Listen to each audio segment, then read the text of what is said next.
Antonio Conte is under renewed pressure at Chelsea. The beleaguered Italian is losing the faith of the Stamford Bridge board, with the defending champions now 14 points behind leaders Manchester City ahead of the halfway stage.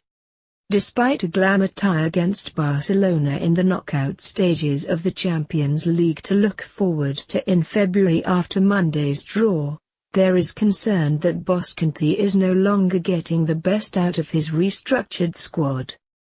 Since winning the title last season, he has continually trained his fire on the board, demanding more investment. The Blues hierarchy, however, believe he too has questions to answer. Conte, who will have a year left on his contract in the summer after refusing a lucrative extension, is understood still to be keen on a return to Italy, and the club are now unlikely to stand in his way. Paris Saint-Germain have also made him their #1 target to replace Unai Emery, who is under mounting pressure at PSG. At the start of the season, there was a feeling at the Bridge that there was enough in the squad to compete with City's resurgence under Pep Guardiola. But the Blues were humbled at home to City at the end of September and have since been left trailing in their wake. They have dropped 16 points in the Premier League already, compared to 21 during the whole of last season.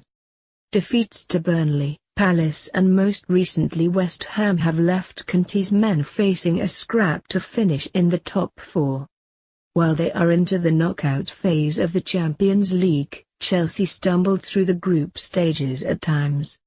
They blew a 2-0 lead at home to Roma, lost 3-0 away to the Italians and only managed to draw at home to Atletico Madrid, in a game watched by Roman Abramovich. Saturday's shock defeat at West Ham came with Brazilian winger Willian unhappy Conte is not playing him more regularly. The manager's relationship with David Luiz remains fragile after the centre-back was axed for questioning his tactics in a team meeting last month. And Conte's handling of the Diego Costa situation, axing the striker before telling the board, has not been forgotten. Nor have the 48-year-old's public criticisms of the club's transfer policy. The departure of technical director Michael Emanuelo has left Conte without much of the support he enjoyed at boardroom level. He now heads to Huddersfield on Tuesday night, well aware that defeat will plunge him under further pressure.